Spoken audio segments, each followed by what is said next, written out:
You know what else it's really good in? If you live close to a Royal Farms, their Chesapeake sauce. Anyway, let's give kale the little glow up that it deserves. Do you guys have a parent who is a baby boomer like me?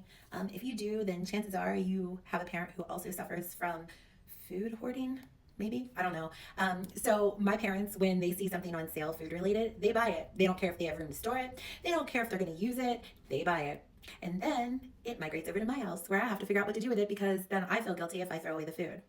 So the other day, my mom shows up and she was like, Dad knows you love kale. So we saw that kale was on sale and we bought you some kale. Appreciate it, Mom. Appreciate it, Dad. Thanks for thinking of me.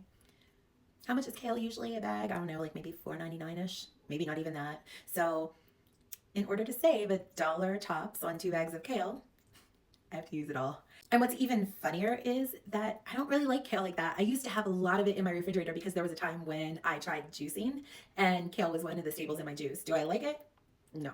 The only way to make kale taste better is to fry it in bacon, and that kind of defeats the purpose, right? So anyway, how can I make this taste good? If you've ever tried dehydrating kale, it is the biggest pain in the ass ever, I swear. So I decided to make tempura kale.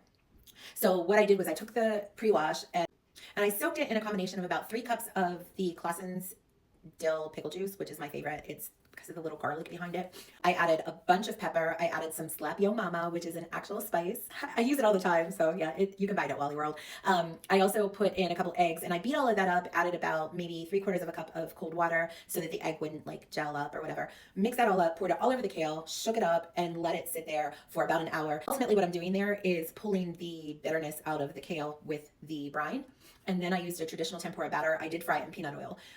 Couple tips about frying is I use a cooling rack over a big roasting pan. When I pull anything out of the fire, I just put it on the cooling rack and let it, a lot of people will put it on a paper towel or something to absorb the grease. That actually makes it soggy because the paper towel is holding the heat underneath and it like steams the veg. But if you use a cooling rack, then all of the grease drops into the pan below and your things stay crispy. So that's one of my favorite tips. Also, adding a little bit of cornstarch to your flour will make a lighter, crispier batter. But I mean, this is day 2 of my tempura kale. I put it in a baggie last night and it was in the refrigerator, closed up all night. Took it out, threw it in the micro for maybe a minute. Wait, you guys hear this crunch? And I actually dip it in Frank's Red Hot pudding sauce, but kale tempura, my new favorite snack. I'll do another video later in the week when I'm actually cooking them so you can see all the stuff, but I highly recommend it. Like, why is nobody tempura-ing kale? It's so, look at it, it's so cute.